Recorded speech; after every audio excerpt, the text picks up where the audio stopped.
Gang, we all know Spotify is the best and most popular music streaming app. They have millions of songs by millions of artists available at your fingertips. But did you know that aside from millions of songs, Spotify now has thousands and thousands of podcasts from all of your favorites, including Fresh Air, How Did This Get Made, Conan O'Brien Needs a Friend. They also have original programming like Stay Free, The Story of the Clash, and of course, the ever-popular Barack Obama and Bruce Springsteen podcast going on right now.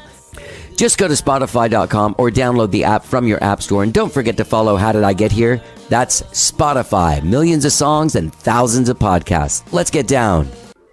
Gang, we all know Spotify is the best and most popular music streaming app. They have millions of songs by millions of artists available at your fingertips. But did you know that aside from millions of songs, Spotify now has thousands and thousands of podcasts from all of your favorites, including Fresh Air, How Did This Get Made? Conan O'Brien Needs a Friend. They also have original programming like Stay Free, The Story of the Clash, and of course, the ever-popular Barack Obama and Bruce Springsteen podcast going on right now.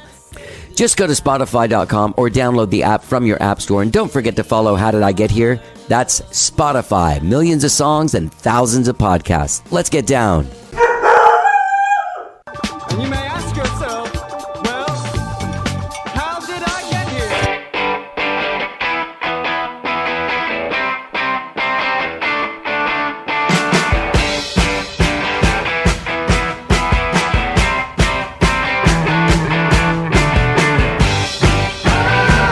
It's time for How Did I Get Here? And now here is your host,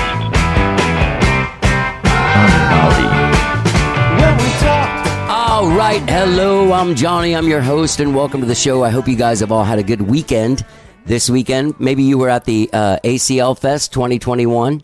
Seemed like a thing that a lot of people were doing this weekend. Saw some great photos of it. I did not attend, but I did enjoy the photos from it. Saw it rain. Some of my friends got bumped on Friday. They didn't start the music until 3. But these guys are going to do well in the end. It's all going to be fine. Anyway, did you slug it out? Did you see your favorite bands? Did you see some local bands? Did you see Duran Duran? Did you see Billie Eilish? Let me know. Black Pumas played too. I saw some great photos from them playing it. It seemed like a great time. I did not go to ACL Fest. Let me tell you about my weekend. So Thursday, after I did the last intro of the last episode, I went and played a show with Skyrocket. Now, it was a corporate thing where people from all over the country gather here, and they have a series of events. Maybe they'll have a thing at a hotel, and then a thing at the convention center, and then they'll have a happy hour with like a band playing and a guest speaker. So that's what we played. We played the happy hour over here at Bangers on Rainy Street. I'm telling you, I have no idea what this company does, but they have people from all over the country because I talked to some people in between the sets. So we go there, we play this thing, and since it was in Texas and in Austin, they're like, what can we do that's super Texasy? Well, they got a steer, like a longhorn steer, and like some guy brings him in a thing, and I guess they pay this guy, and he brings a steer, and he goes and stands in the corner, and people hey, y'all can get your picture made with my steer for free. The company pays for it. So anyway, they had that going on. They had us playing. They had baseball legend Steve Garvey come up and speak. I met him. He actually danced to some of the music, was like hanging out, having some wine. I think he was with his wife. She seemed nice. They danced to The Stroke by Billy Squier, which I thought was weird. But Skyrocket's like a party band. We play covers and we do all this stuff. And there was a guy that came up to me in between sets from Cincinnati. Seemed like a really nice guy. He was just like, you guys are the best band. The best, you know. These are people that never see music. They don't know what's going on. He doesn't know. But we're playing covers and stuff. And he comes up to me at the end and he goes, don't worry, man. You're going to make it. Just hang in there. What does he think? I'm like 52 years old. I'm playing a party at a sausage place along with a steer and a baseball legend. Like, what part of that doesn't spell making it? I'm just joking. It was a really good time. It was really nice. I got to meet Steve Garvey. He seemed like a nice guy there with his wife. Good times all around at that gig. Then Friday and Saturday, hung out with my girlfriend Terry. Went out to dinner on Friday night. Had a good time with our friend Allie.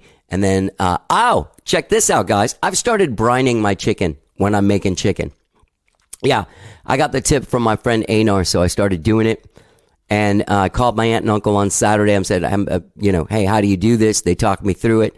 It's not that hard, and it's really worth it. Your chicken comes out really juicy, really tasty. And don't forget to let it rest for a couple minutes after you take it out of the oven. That's another thing I've learned. Got to let it rest. I've been watching these Tasty videos for the last month. You guys follow those guys on YouTube? Tasty? I don't know exactly what their website is, but they teach you. They have like these quick little things like, hey, how to chop an onion. I didn't really know how to chop an onion that was like consistent and perfect. So yeah, I brined my chicken and made dinner for my girlfriend on Saturday. Was a great time. I washed my car. I did some other stuff. Just stuff you got to do. You know what I mean? It was such a busy week last week that by the time Saturday came around, I was going to do nothing, but there was stuff I kind of just needed to do. Laundry, clean up the house, go to the grocery store. So I did all that kind of stuff, hung out with Rosie. And then Sunday, Terry and me and Rosie headed out to Enchanted Rock. I don't know if you guys have been out there. It's a couple hours away from Austin, over by Fredericksburg. So we cruised out there on Sunday morning and hiked. There's like a loop, or you can go up the giant hill. We didn't go up the giant hill because they don't allow you to do that with dogs. So we hiked the loop, but even that was a little intense for young Rosie. She got a little winded, had to lay down a little bit. She drank all the water, and then it was all around like a very cool time. It was a beautiful setting. It got a little bit intense with the sun. We started getting hungry, and there was a little grumpiness there towards the very end of the walk. No big whoop. We worked it out. Headed to some wineries over there outside of Fredericksburg. Went to one. It was good. There was a band playing there. Ended up running into a guy that had been on the podcast in this band, Black Boots. This guy, Ross, and his family. It was nice. Kind of chatted with them a little bit. Then we took off to another winery. Now check this out. I'm not going to say the name of the winery because I never want this guy to get in trouble. So we go to this second winery, and we get there, and they're like, hey, so it's sort of close to last call. Like 4:15 is last call. It was like, 45 or something. So Terry and I walk up to the thing, and she goes to order the wine. And the dude gives it to us, and he's like, you know what, man? You don't have to pay for this bottle of wine. He just gives us a bottle of wine. You guys seem cool, man. Just take this bottle of wine. Really? So so he gives us a bottle of wine. And then we sit down. You could tell he's been dipping into the wine. He's getting high on his own supply over there back behind the bar. So long story short, he comes out and talks to us a few times. Each time he brings us a different bottle of wine. Then eventually he brings us a bag to carry wine in. And this is the honest to God truth. Dude, we left with 9 bottles of wine that were given to us for free by this dude at this winery out there. So anyway, that guy ended up being really nice. We exchanged emails. We talked about stuff. Starting a new business. He had already given his 2 weeks notice there at the wine place. Big surprise. There was another thing though. He had his fly down, and he would come out and talk to us, and just his fly was down. And that's like one of those things where you're sitting and the guy's standing and his fly is down, but you don't know him well enough to be like, hey, you don't have a license to sell hot dogs in Fredericksburg wineries. And, but you can't say that to somebody you don't know, or they'll be insulted. Anyway, it was a great time, and we ended up coming home with seriously 9 bottles of wine. Seriously, so weird. I had a great weekend, and Enchanted Rock. If you haven't been out there, get out there and do it, man. Maybe go out there and do it before you drag your dog out there, because it was a little intense for Rosie. I'm sure when she gets a little bit older, she'll be more up for it. So yeah, that was my weekend. It was a great weekend, gang. I want to talk about something on a serious note. I know that a lot of us here in Austin, in the music industry here, all of us, like the musicians, the music industry professionals, and the dependent family members of these musicians and music industry professionals suffer from mental health issues and addiction issues. These are all very difficult things. And in light of like the last year and a half and COVID and people being locked down, losing work, like all of this stuff adds and compiles onto that stuff. So there is a resource out there, and it's called the Sims Foundation. And the Sims Foundation provides mental health and substance use recovery services and support for musicians, industry music professionals, and their dependent family members. Through education, community partnerships, and accessible managed care, Sims seeks to destigmatize and reduce mental health and substance use issues while supporting and enhancing the well-being of the music community at large. Now listen, guys, 20 years ago, I was going through a difficult time. I reached out to the Sims Foundation, and they really helped me out and changed my life. And I do believe I don't know what version of me would be here today were it not for me making that call and Sims Foundation hooking me up and getting me the help that I needed. So you can find them at simsfoundation.org. Go there, simsfoundation.org. Sims was a friend of mine, the guy that it's named after, and he sadly took his own life. I don't even know what it's 25 years ago or something like that. It's been a while, 26 years ago. It's been a long time. His friend, his brother, Kyle Ellison, comes on the show a lot, but Sims is remembered. And it's sad to have lost someone like Sims, but it's so great to have that's the legacy that was left, is the Sims Foundation. Go to simsfoundation.org. Get in touch with someone that can help you with mental health and substance abuse recovery issues. Okay? That leads me into today's conversation, gang. I have a great conversation today for you guys. Great show.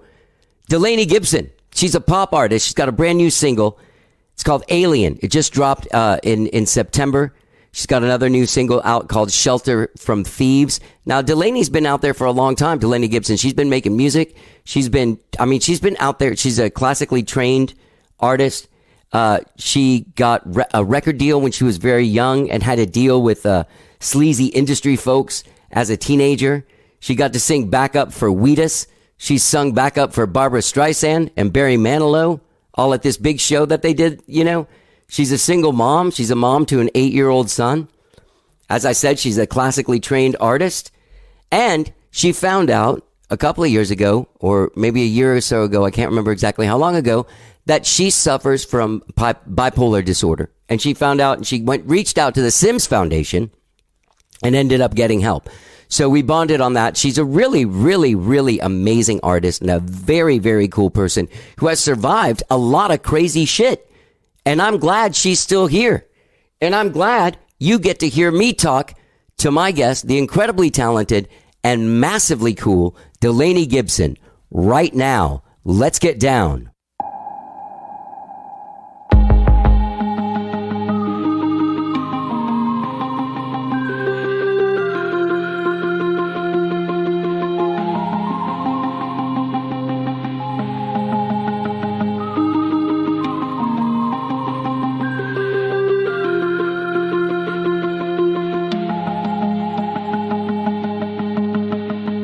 Do you think Daniel Johnston had a girlfriend? Do you think when we die it just ends? Are you here in Austin? I am, yeah. I've been here since 2011. Awesome. What brought you to Austin and where'd you come from? So I came from New York City, but I'm originally from Ventura, California. It's like a little beach town. Yeah. My ex-husband actually got into grad school at UT, and we were just dating at the time. So he asked me to move with him. We were only supposed to be here for a year and then move right back to New York City. But then I got pregnant. So I am here for 10 more years. Wow. Yeah. Are you liking that? You have a son. I do. I have an 8-year-old son. Nice. Copeland. Yeah. Nice. Were you playing music in New York City? Yes, I've been doing music since I was 5-9 professionally. So that's done my whole life. Yeah. Wow. Yeah, and I was working just doing music fully in New York. That was my only job. So yeah. That's a very tough thing to do there. Yeah, I was really lucky. I'm also in the Screen Actors Guild, so I did some like background work and like acting stuff and that sort of stuff and session work to pay the bills.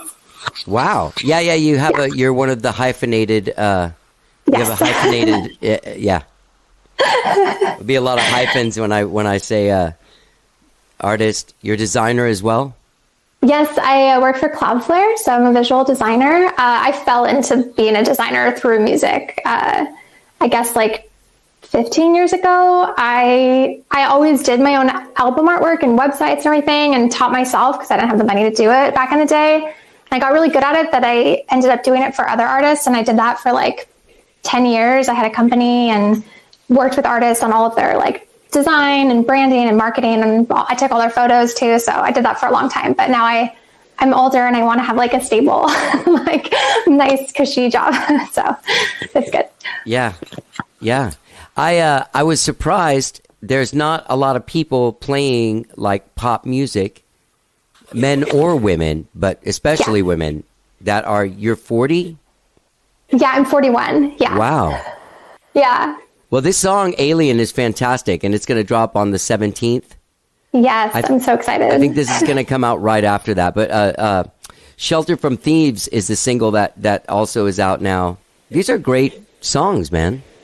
Thank you. You're a I great appreciate songwriter, that. yeah. Thank you. I feel like I'm finally coming into my own as a songwriter, but this is the first stuff I've ever produced myself, which I think has helped a lot. I think in the past, like with being on labels or whatever I was doing, I always had a producer. So I didn't ever really get it the way that I wanted it, but came close. But yeah, so I'm just happy to be making music still. It's great. I feel really fortunate. So you played everything yourself as well? Yeah. I play everything, or I guess drums and things like that. I don't, but produce those. But you know how to program them? Yeah, I did everything from this room right here. I record the vocals in my closet, but everything else is just here. I was going to say the vocal sounds a little bit different than the room. Yes, yeah. So I did all those in my closet, though. Wow. So when you were doing it before, you would just you would write the song, but then come in and just sing. Basically, that's what you were relegated to, or something. I would write, and then I would sing and play piano, guitar, ukulele. Like I played so the main instruments. You still had your hands in it. Yes. Yeah. But there was always just someone not else the in full control, thing. right? Yeah. Right. Yeah, definitely. So, yeah, and I think also just being 41, I don't care anymore. So I feel like I don't have anything that holds me back. Isn't like if that I a want to good write, feeling? it's amazing. And I don't have a label anymore. So it's like I owe no one. So I can just do it myself, and it's fantastic. I don't even care what happens with it. I'm just happy to be making music. So, autonomy has a great feeling to it, doesn't it? Yeah, it's awesome. There's no pressure to like get songs out because you need to send them to your publisher. Like it's just whatever I want to do. So it's nice. I wish I had had this in the beginning. I think I would have written better music. Yeah. That is interesting. Do you miss the support of having a label, or? I don't. I think it was really stressful. I think owing money to people is stressful, and that's basically what a label is, so I didn't like that at all. Were they doing thing where they take you to dinner and stuff, and you're paying for it? No, they paid for the dinners, which was great. You sure? Yeah. Because I thought they were paying for it too, but then my lawyer one time was like, "Hey, dude, you realize like this whole fucking bring your friends, man." Yeah. I do remember one time he got us like a show. This is when I was signed with my electropop duo Signy, and they got us like a big showcase in New York City, and we were so excited to get like a booking agent, and they invited all these booking agents, and then like right before we left, they're like, "And by the way, you have to foot the bill for all of this." Oh, at the moment. And we're meant that like eventually you're going to be paying for this dinner. Yeah. No, this was like kind of caught off guard in the moment, so that was not fun. But we did it anyway. What a weird thing to do to your artist at a showcase. Oh, and hey, by the way, man, you got $2,500. Yeah, you got to pay for this whole thing. Yeah, have a good show. Yeah, that was fun, but we got a great booking agent out of it, so, and a lifelong friend, so it was good. That's good. Do you play out here in town? I do. Okay, I actually just had a show last Friday. I really played a lot with Signy. We had like real big shows, and I kind of put my solo music on hold. So I had released music since 2008, solo music, and then Signy got signed in 2015, and I kind of just put solo stuff on hold to focus on that. And we played a ton of shows, and I think just now I'm starting to do solo music again, but before that, I toured my whole life doing solo stuff or singing backup for other bands or artists. But I don't know. I'm also like at the age where I'm like, if you pay me well, I will show up and bring my equipment. But like, other than that, like, I don't know. I actually have a call with my booking agent next week, and she wants to talk to me about some stuff. So we'll see. I think shows are in the future for me, but I'm much pickier now. I used to do like 5 days a week, sort of, coffee shop bar sort of stuff. Yeah. And I can't do that anymore. When you're out there, when you're making a living off of it, I don't think anybody really realizes how exhausting it is. It's exhausting. And like, I'm a keyboard player, I'm a guitar player too, but so it's like lugging all that equipment to everything to like set up, to like play, to like hopefully make some tips. And it's just, it's amazing. And I'm so glad I spent so much time doing it because it honed like all of my performance skills.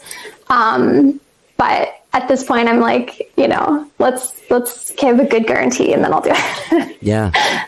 I've noticed that's a lot now. I remember, in my times, I'm 52, but when I was coming up playing music, I drove to Houston once to open for a band. I'm not lying to you, for a bag of weed.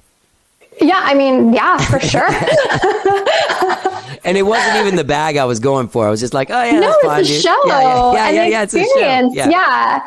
I having to justify that to my family, all of these. I have really supportive parents. And you have a child family. too. I do, yeah. So you, that's why I'm like, I've got a full-time job and I do music, and I also can't be on the road. That was the thing is like, I think I did my last tour 2014 and I had my son in 13 and I was like, I don't want to do this. Like, I don't want to be gone anymore. Yeah. Yeah. That's a tough pill to swallow. So I'm just focusing on licensing. That's like my goal is just to like try to sync as many songs as I can. And that's it. Yeah. But it's nice that I can produce so I can do it quickly. Is Samara your manager? I didn't even ask. She's my publicist. Yeah. Publicist. Okay. Yeah. She's awesome. She's the best. Good job. Yeah, I like her a lot. We're such good friends that there's no like formality to it. It's like, hey, here's Delaney. Yeah. I don't know if these are your publicist, your manager, or your Uncle Steve. Yeah, she's my publicist and she's been awesome. She's been working all of the singles. So yeah, it's been good. She is extremely awesome. Actually, she was just on the show like last week. I saw that. Yeah. I have it bookmarked to like listen to later. It sounds like an awesome episode. Yeah. She's the real deal, man. So, yeah. So I'm glad you guys are working together. All right. So you are from Ventura, California. Yes. Yeah. What was that scene like? Were you born there? You grew up there? So I was technically born in Panama City, Florida, but my dad was stationed there. He was a Master Chief in the Navy for like 32 years. Okay. And we moved to California when I was like 6 months old. So basically raised in California. I honestly have to say like the Ventura music scene is one of the most magical things in the world. And I was so fortunate to grow up there because you have Ventura and Ojai. And Ojai is really where all of like older famous musicians and actors go to like kind of like get away from LA. And so I had like, people like Mario Caliri, Jesse Siebenberg, like Mario's dad was like, I'm going to totally mess up what band he's in, but like, I think it was Chicago. Jesse Siebenberg's dad was like in Supertramp. Mario went on to be in the Wallflowers and also Motley, and like all of these like kids, like Crosby Loggins, Kenny Loggins' son, like all of these like famous kids ended up being like incredible musicians. And I got to play with them and I got to work with them and like, it was awesome. There was so much talent. I did a show in Nashville with that Loggins guy. Nice. Yeah. Nice Crosby's guy. great. Yeah. Super nice. I don't think he does music anymore, but I think he was like tired of it. But it was a weird thing because you'd have all these like so like super talented people just all in this little bubble, and I had great musicians I played with, so I feel super fortunate to like have come up in that town because there's just like there's something in the water. Yeah. How did you find music, or how did music find you? Like, where did that connection happen? Yeah. It started really young. I was in kindergarten and I got like a solo, but I think I only got it because I had the best memory in the class. I could memorize the words. But were you like, I want to play music, or did your parents make you learn music? Like, there's always that thing. There's like, I want a piano, or you're playing piano. No, I wanted it. No one in my family plays music at all. I started singing first, and my parents could tell like, oh, this is not just like a phase. Like, she really wants to be a singer. So my first performance was 5 and like 6, and I just kept performing. And so then they got me like vocal lessons. One more real quick thing. Sorry to keep on No, keep stopping you, interrupting. but what kind of performances were these? Were they at a place? Were they at a family thing? so- What was going on? I think when I was young, it was like talent shows and like fairground competitions. So what and, did you do? What did you do at the, like, what song did you perform? So one of the first songs I sang was Coat of Many Colors by Dolly Parton, which I think it was like the first big performance I ever had. I was like 6. But then I think it progressed to like Celine Dion songs and like lots of like big pop vocals. That's huge for a little kid. Yeah. I got known as like this big voiced singer, which is probably why I lean towards pop music, because I like to sing, you know? Yeah. So, You like the big notes. Yes, Yeah. and I got my degree in opera, so I studied classical music since I was 9. So I studied classical my whole life. Hold on. You're throwing my timeline off. All right. So you're a little kid. You're doing these talent shows. You're singing Celine Dion. Yes. So yeah. then formal training comes in? Yeah, around 9, I started taking classical voice. My teacher was fantastic, Linda Otson. I studied with her from like 9 to college, like 18. And Wow. She insisted, like, you learn classical music, you can sing anything. And I fully stand by that. If you know how to sing classical music, you can really sing any style. But when you're doing Celine Dion and you're a little kid and obviously like pop music is happening, Yeah. you still would like jam on opera? Like, would your friends listen to it with you, or be like, hey, you know, So I listen, would Delaney, listen to this by yourself? Yeah, no, I would study opera and I studied classical music, but I didn't really perform it until I went to college. It was more just to study the technique. And then I would sing it in my lessons and that sort of thing. But when I performed, it was like musicals or pop stuff or things like that, or rock. I got in more rock stuff later, but yeah. Okay. Yeah. Did you ever, like, when you were studying all that classical stuff and you were in like high school, were you in like a band, like a high school rock band or something? So I got signed to like a manager when I was 14 or 15. Wow. Yeah. And so it was a very rock heavy project. It was awful, honestly. Like, to be quite honest, it was the worst thing ever. He wanted me to be a cross between Courtney Love and Britney Spears, which, like, Ew. it was horrible. So it was really gross. I have don't wanna no meet problem that person. saying, no, I don't ever want to talk to him again. So I was in a contract with him until I was 14 to 18. But so I had a band, which was like Blue Saraceno from like Poison, Josh Freeze on drums. You had like I Josh had these Freeze like, on drums? Yeah. When you were 15? I had like 15. Yeah. I was like heavy hitters, like, because he had like compiled this like super band for me and I would sing like rock stuff. I know. That is insane. Yeah, it was crazy. Super nice guys. Like, they were amazing. They sang on my demos when I was like 15, or they performed on my demos when I was like 15, which is so crazy to think about now. I had no idea when I was that age. Like, I didn't realize like who these guys were. And looking back, I'm like, oh my God.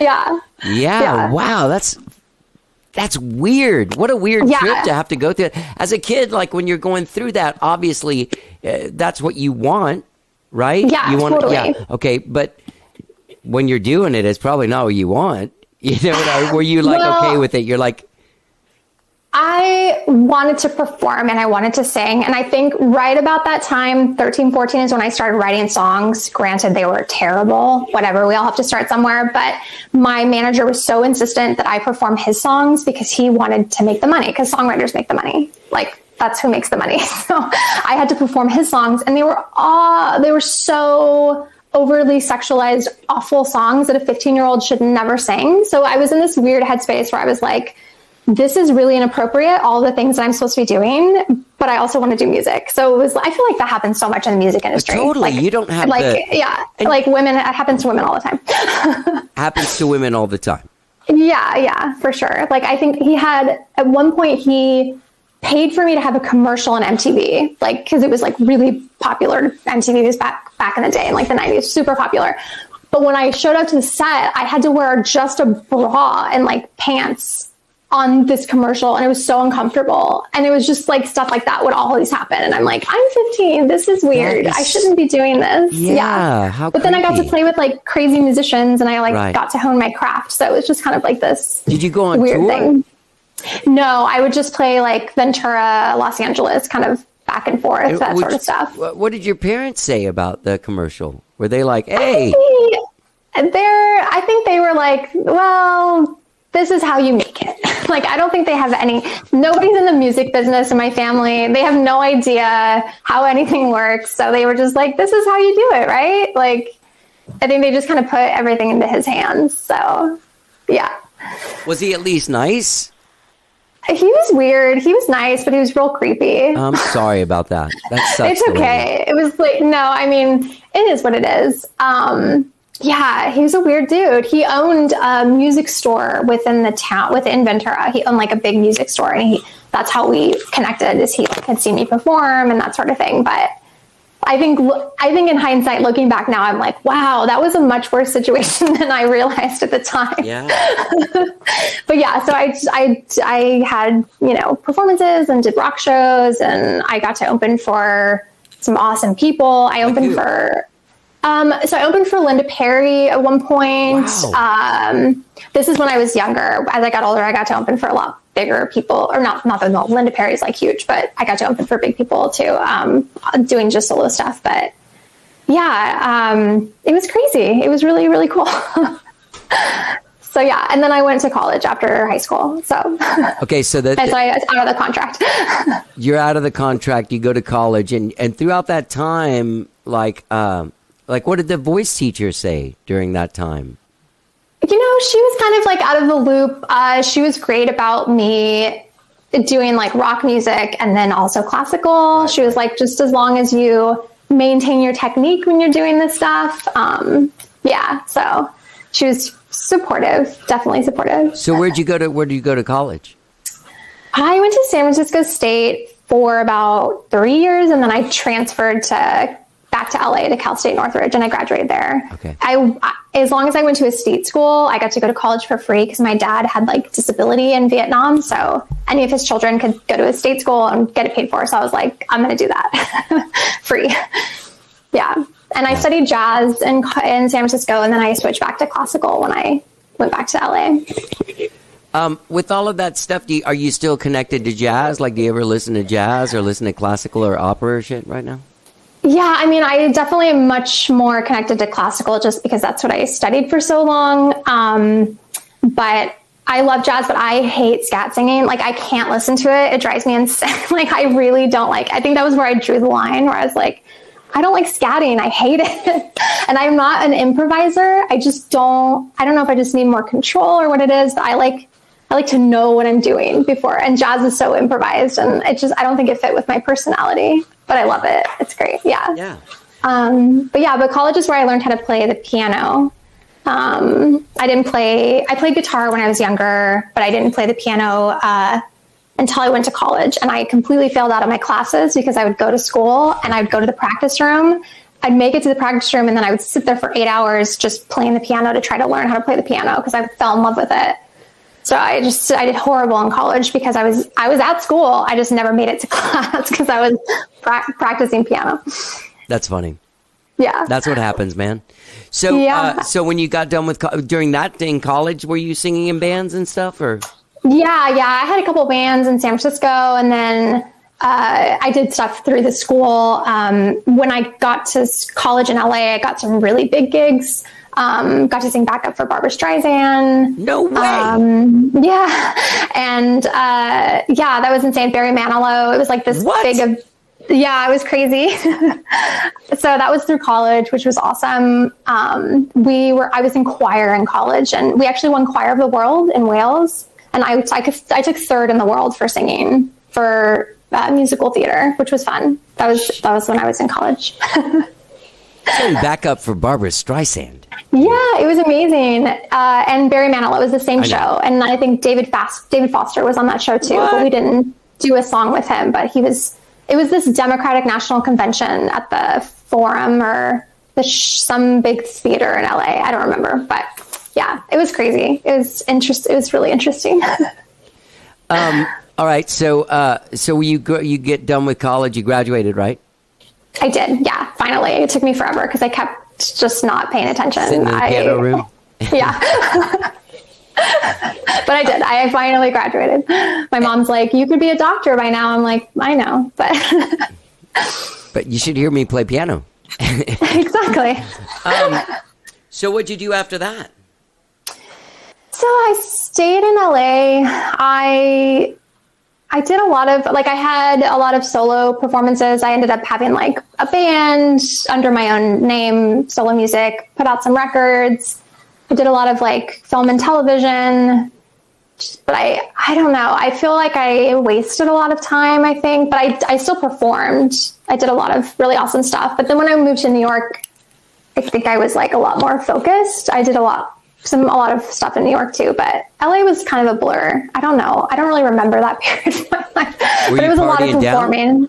No, I am so not a partier. I wish I was. I can't even take like an Advil without being like, is this going to make me feel weird? Like, I am so nervous about my dad is like so paranoid about medication my whole life. So like, I'm like, I don't know. I think I'd be terrible, but no, not partying. I think more just like mental illness, like got me down.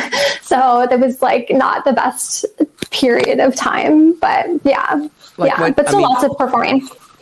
Not to get too personal. No, we can talk about, I'm super open about it. So I'm diagnosed bipolar, but I'm also diagnosed ADHD, but I didn't get my bipolar diagnosis until I was 38.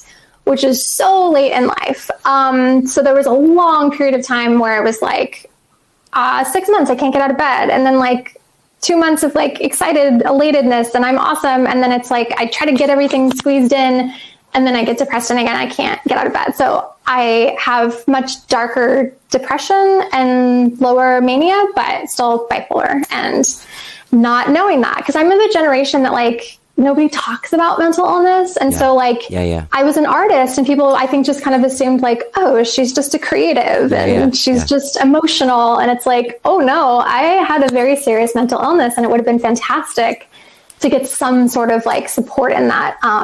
I think that just set me back so much. But also, it's part of my story. So yeah, I'm super open about it because I wish somebody was open about it to me. Like, nobody talked about stuff like that. And if anybody had been like, oh, I experienced those symptoms and here's what's wrong with me, so I always want people to know that, like, also too, like, it's never too late to get a diagnosis and to like get better. Yeah. But yeah, so that took a lot out of me. Like, it was just really hard to like continue to do anything. And then I would have periods where I did try to squeeze everything in when I was feeling okay. Yeah. But never stopped doing music. Just, it was harder to like do anything at all. Yeah. Yeah. Well, thanks for being open about that with the stranger. No, of course. Yeah. And anybody that's going to listen to this too. But like I said, I'm an open book, and I actually just got an ADHD diagnosis because once I figured out all the bipolar stuff and I got on medication and I got better and that basically went into remission, I still had these like things that I had attributed to bipolar. And I was like, okay, something's still not right here. And then it was like, oh yes, you also have ADHD. So super fun, but yeah. You're still writing great music. So it didn't interfere with that. Did you worry that maybe if you got on medication and straightened yourself out, you wouldn't? Yeah. That's always the thing. Yeah, right? That's a huge concern because I think for the longest time I was like, oh, I have to be like, I feel like I think a lot of artists do this where they like, we hurt ourselves to like write great music. And I think I was very much in that mindset, but I think I have written so much better music now that I am like stable and medicated and life is good. Because I can just like, my brain is clear. Like there's not like a big fog. And like the consistency where it's like, there's not like two big chunks of time where nothing happens and then I have to like make up for it. So I think, it was a fear for sure. Yeah. That's awesome that you were able to still thrive in that. You know what I mean? Not psych yourself out. Yeah, absolutely. I think it was honestly the only thing that has like saved me in my life is that was my one constant with music. Like that was it, like always. Yeah. Yeah. That seems to be, I'm not friends with many people that it didn't save their life. Yeah. You know what I mean? Like, I think that's a common thread between a lot of us. Like, I might not even be here right now if it wasn't for that. So I'm in the piano room. You know what I mean? Yeah, exactly. And honestly, like, I have to give the most shout out to the Sims Foundation in Austin because If it wasn't for them, I would 100% not be here, because they took my phone call when I said, hey, I got like a day. I need help. I got like a day left. I need you to get me help now. I don't know what's wrong with me. This has been a continuous thing in my entire life. I got to fix it now, or it's not going to be okay. And they immediately got me into a program. I got my diagnosis. I started medication, and it was all because of the Sims Foundation. It was like, I like have a debt of gratitude to them for the rest of my life. I do too, because 20 years ago, I was at my place like that. 20 years ago and a couple of months. Wow. And I made that call as well. And they got me in, and it changed my life as well. Yeah, I love that. I think I love that story. And I just love that they're here. I think that musicians especially need that. Yeah. For sure. Yeah. And another thing, Delaney, I've been around here long enough that Sims himself and his brother Kyle, who's still a really dear friend, but Sims was a good friend of mine. Wow. And that oh my was gosh. a sad loss, but to see the good. Look how much has come from his, like, from that. Yeah. Right. It's almost like giving your body to science in a way, like, oh, somebody got eyes because of this. Well, there's so many people that are probably still here, and it's sad to have lost such a beautiful soul like Sims. But to know that in that loss there was great gains. I mean, they turned that into one of the most positive things that I can experience, or I've ever experienced. Yeah, same. And I definitely know other people too. So I hope they stick around forever. Yeah, I'm always super happy to hear those stories about Sims, and to know that that foundation is still out there saving people's lives. Yep, absolutely. Unbelievable. Yeah. So when you perform this stuff now, wait. Okay. You had another band that got signed? Yeah, Signy. We got signed to a label that was based out of Austin and London. What was that called? I don't know if I'm still being sued by them, so I don't know if I can talk about them. Okay, just talk about the band then. Yeah, so Signy is great. It's with my best friend, bandmate Amy Arani, who's also, we actually kind of grew up in the singer-songwriter circuit together. She did solo music and I did solo music. And then when she ended up moving to Austin, we were like, let's just do something totally different. So we started this like electropop, like crazy electropop band, which was awesome. But we got signed. It's kind of the age-old story. Our A&R guy got dropped. So then all the bands that were under him kind of just got shelved. Yep. And then we really wanted our album back so we could, because we made this great album that has still never seen the light of day. It's awesome, and I'm so proud of it, but we tried to get it back and they wouldn't let us. We even agreed to pay the full price. They wouldn't let us. And so we were like, okay, so we would release music and then they would come and hit us with like a lawsuit. And we'd be like, okay, we agree to your terms. And then we would never hear from them again. And then we'd be like, okay, I guess we can release. So the story is they really didn't care about their money. They just wanted us to not make music. I don't know why, but so here we are. So hopefully at some point we can release music, but I have no idea. I don't really know what's going to happen with that. But you've had some, the thing is it's the average experience. Yeah, it really is. You know what I mean? Really yeah. Most almost like I'd say like 97% of everyone has that experience. Of just like, and that's what I tell people. It's like, man, your skin has to be so thick just to like, I don't know. It's like never ending, but the reward is so amazing that like, I don't know. I've like, life has been crazy and music has been crazy, but it's also like, I have this killer life story and I get to make music. So I think it's an okay deal. Like, I don't mean to sound weird, but you also sang backup for Barbara Streisand. Even if it was just once, that's so cool. Yeah. And I went on tour with Wheatus. I don't know if you know the band. They had that Wheatus. Yeah, I sang backup for them on their UK tour, which was so fun because we got to play like the O2, like all these like really awesome clubs and like the Forum, and it was crazy. That was some fun times, but I've done a bunch of stuff that I'm so happy about, and it's been like really cool. So, when you perform now. Mm-hmm. Do you do it like you with tracks or a band with tracks? So a lot of times I just play solo. So just me on piano, guitar, and occasional ukulele song, which is what I did last week. I like the intimacy of just solo shows, but Single instrument, not like tracks going behind you. No, just me sitting at the piano or me sitting at the guitar. Yeah. But I also have started incorporating tracks to stuff, but I'll still play the bass instrument like piano, or I'll still play the guitar to the tracks. Sure. I don't have a band in Austin. I've had so many bands throughout the years and it's been awesome, but I also just really just like playing solo too. So I think it just depends on the venue. Like it depends on what the show calls for. If it's like a bigger show, then play tracks or something. But yeah. Do you get out and see music much? So it's really weird. I don't like to go to concerts, which is awful. And I hate saying that because I still go to support friends and stuff, but I really hate crowds. It's fine if I'm on stage because I'm not in them, but I have like terrible social anxiety and I'm like an extreme introvert. So like being home, I'm very happy. So it takes a lot for me to go out. And I don't like crowds. So it's really hard to enjoy a concert. Like when people are like stoked about like ACL, I'm like, that sounds like my worst nightmare. Well, like, I mean, that's a whole different story. I mean, I love going to see people play, but I mean, nothing against AC. I'm just that whole thing of like, 100,000 people in a field or something is a little much. That. Yeah. Yeah, but I think for me, I really enjoy photographing live shows. So that's kind of always been the motivator to go. I like to see music too, don't get me wrong, but I feel like I need to be doing something while I'm there to not keep my mind on the fact that I'm like around like lots of people. So I just drink a lot.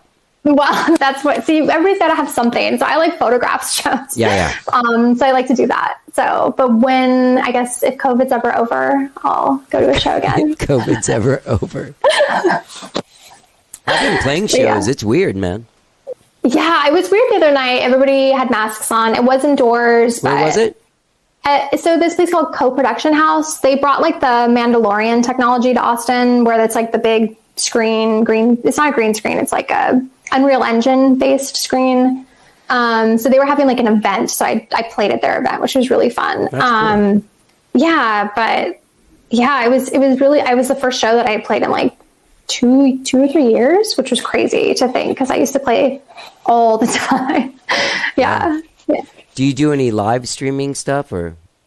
Sometimes I did one, I think like middle of last year, I did one to raise money for, I think, I'm not remember who I raised money for, which is really bad, but it was a good cause.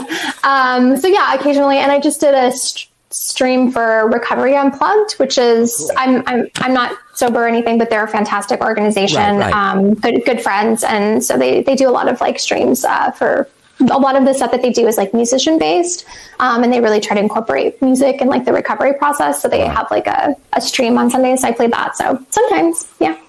Cool, man.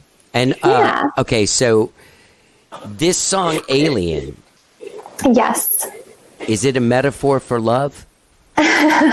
So I actually wrote this as a piano ballad, if you can believe it. I have like a video somewhere in like 2017 on YouTube that it's like, it was a piano ballad, and I don't really know. So I had been in like a really bad, it was just a bad year for me. So I'd been in like a really bad relationship. Like it was awful. That ended. I was really lost. I think it's more a song about being lost and just feeling like a foreigner and like an alien, like on this planet in your body in life, of just like, I don't know what I'm doing. I don't know who I am. I don't know where I am. That sort of thing. So I think it's about that and realizing that like, the core, the bridge part of the song is really about like, I think the lyrics are like, I'll stay stuck here on earth until I find my worth. And it's kind of about like the lessons in life that we need to learn. I feel like I learned a lot of lessons that year. So it's kind of like the culmination of that. But then I decided to turn it into like a big pop kind of Sia anthem song. Yeah. With the production. Yeah. So all of that time you think in the studio kind of gave you the sensibilities. Did you mix the record too?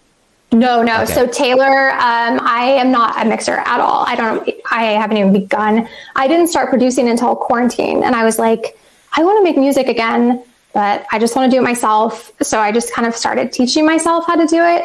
I'd made so many records in the past, so I like have been around all of it a lot, but never done it myself. But no, Taylor Webb, who is incredible. We have like a great system. And so I like get the songs like pretty much done. I'll give him a scratch vocal, and then he'll go in and either do nothing and just mix it, or he'll like add a little additional production. We did a lot of like extra kind of like drum stuff on Alien. And then he'll mix it, send it back to me, and then I'll do the final vocals and then send it back to him to final mix and master. So we kind of just like tag team on the mixing, mastering, and like anything additional that he hears where he's like, this song should have that. But he's fantastic. And he did Shelter from Thieves as well. Mm-hmm. Yeah, and he's done a whole host of others that I'm going to be releasing soon. Oh, so there's more coming down. Yeah. I wrote about 45 songs in quarantine, but I'm not releasing all those. But the next one is actually a cover of The Offspring's Self-Esteem, but it's really creepy. So we made like a very horror music video that's coming out in October for that song. Yeah. And then just a bunch of other ones that will be released as singles as they come. That's awesome. So with all of this, with the, like working with Samara and stuff, you're hoping to sort of like raise the awareness of the thing. You've got all these songs, you have good versions of them, so you can get placements, which is what you're looking for. Yeah. But hopefully raising some awareness because you're not able to play shows and stuff right now. Yeah, and I think it's also too, deciding to work with Samara was like, man, I feel like I was talking to my manager, Kristen, and she was like, I was kind of complaining to her. I was like, man, this is like the one time that I have absolutely no desire to do anything with this music except make it, but it's my best work. And so I'm like, nobody's going to hear it unless I do something with it. So I was like, I should hire somebody to at least try to get it out there. But I think I'm also just kind of at the point where I'm like, I've been through this long enough that I just want to make music. I do think it's really good for sync stuff. So the goal is to get signed with a sync agency. That's my ultimate goal, is to get signed with a sync agency and then just write and produce and sync stuff. Because I've had about 4 or 5 songs placed before, so I just want to kind of continue that story. Did you ever go through a co-writing thing where you wrote with people? So my bandmate Amy and I wrote everything 50-50. Okay. Even if one of us like started the song, we wouldn't finish it. We'd let the other person finish it. So it was always 50-50. I've co-written with, definitely co-written with other people. I would love to just be a writer. I think I'd make a really good pop writer. I'd love to get in those rooms. You are a great pop writer. Thank you. Yeah. I would like, I have one of my older friends, Skylar Stone Street. She's signed to Warner Chappell and she's writing with like the biggest people. And her husband is like I think he writes for like Taylor Swift and like lots of people. And I'm like, that is what I want to do. Like, she writes music, pop music, and she's a great pop writer. And like, I'm like, how do you get that? Like, how does that happen? Because it doesn't matter how old you are, like I'm a woman and I've been in meetings. I was in a meeting at Universal and they were like, how old are you? And I lied and said I was like 25. And they're like, okay, that's like a little on the old side. Meanwhile, I was 32. Like, it's so like, I've been told since I was like way like that I've aged out, which is just BS. But that is such crap, man. It is an industry, but if you're a writer, they don't care how old you are. Right. But like you were saying, like here you are, you're 41, you're coming up with your best stuff. Imagine what you'll be coming up with when you're 51. And that's the weirdest part about this whole business is that you can't, like, once you start really getting good and getting a handle of how to do it and everything, then you're done. They're done. Like, sorry, buddy.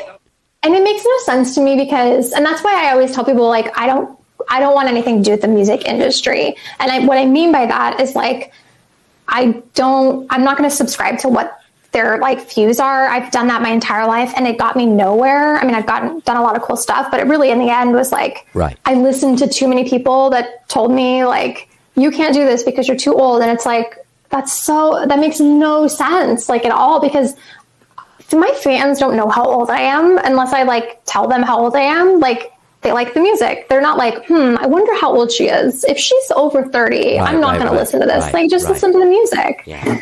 Yeah, it's crazy. It's a weird concept. It's a very strange thing, but yeah. Not that young people are bad, but there is like this thing where like you grow.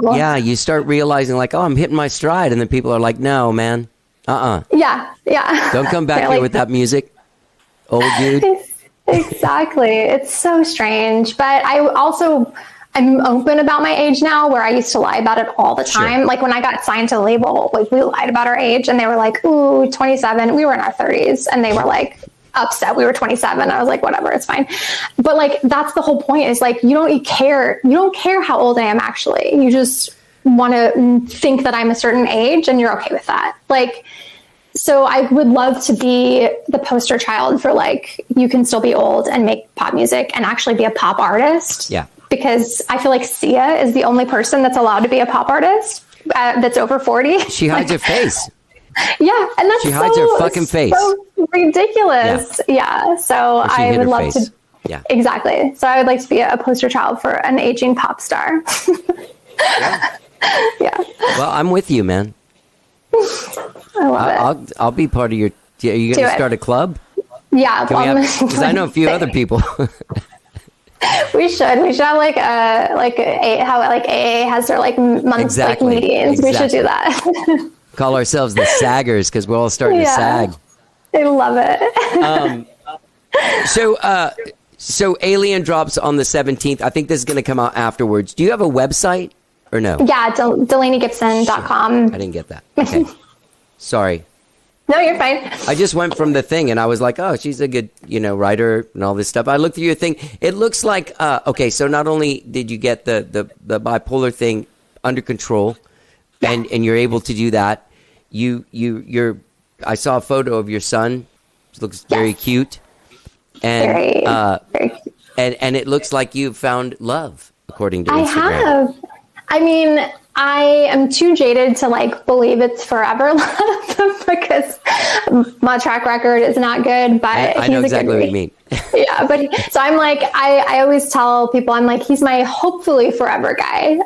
We'll see. But yeah, he's wonderful. And it's fantastic because we both have these like multi-hyphenate lives. Like he works for Dell. He was like an electrical engineer mastering, and he does all this tech stuff, and I'm like a designer by day, but then he also is like an incredible cinematographer and actor, and he has like this creative life too. So it's nice we get to do, so I compose music for some of his films, and he does some of my videos. And so it's a great partnership. That is awesome. Yeah. Definitely feels like the perfect fit. I don't think I'd find anybody more perfect, so he better stick around. Yeah. So DelaneyGibson.com, people can go there. The Alien will be out. There'll be videos for music, and there's more singles coming down the pike. And hopefully maybe a performance. I like it when people play shows. I would love to play a show. So if somebody wants to have me on the show, I'll do it. Right. Just reach out. Just email me. Just email Delaney Gibson. What is it? Delaney@DelaneyGibson.com? Yes, that works. It's pretty good. Well, it's been great talking to you. Your music's great, and it really, thank you for being so open and everything. Hopefully people will hear this and not feel alone in their own struggles. I hope so. Yeah. That's the goal. Yeah. Well, good talking to you, Delaney. Yeah, I'll let you guys know when this is coming out. It'll be out in a couple weeks. All right. Good meeting you. Thanks. All right. Bye. Gypsy told me I should never feel lonely, 'cause I got the universe. That's Delaney Gibson. You can find her at DelaneyGibson.com. Check out her single Alien and her other single Shelter from Thieves, available now wherever it is that you get your singles. Go to DelaneyGibson.com for all of your Delaney Gibson needs. And gang, don't forget, when you're out there checking out Delaney Gibson, you got to get involved with this podcast, bro. Subscribe wherever it is that you get I just called you bro. If you're a man, woman, child, a monkey, or a dog, listen to it. I called you bro. That's where I'm at in my life. I'm calling everything bro. Get involved with this show, all right? New shows all the time, 2 to 3 times a week, usually every Tuesday and every Friday, but sometimes I drop on Monday, Wednesday, Friday. That's coming up pretty soon, next week. Next week, we're going to be dropping more shows than we have in a while. Or the week after, sorry. Subscribe. Apple Podcasts, TuneIn, Overcast, Spotify, Stitcher, wherever you get your podcasts, new podcasts all the time. How did I get here? Like our Facebook page. And why am I screaming at you? You didn't do anything wrong. Here's the rest of Delaney Gibson's song, Alien. Find her at DelaneyGibson.com. And, you know what? I got a big show for you guys on Friday. Tune in. Listen to my conversation with blues legend Sue Foley. That's right. Let's hear the rest of the song, Alien, by Delaney Gibson. Immensely talented woman. Find her at DelaneyGibson.com. And you, people, have a great week. Whatever it is that you do during the week. Why am I so weird? Let's get down. Has a person that they belong to. 'Cause I feel like a foreigner in a foreign land. Ooh, and the more I learn, the less I understand. But I know nothing stays the same. Yes, I know the only constant is change. I'm a lady.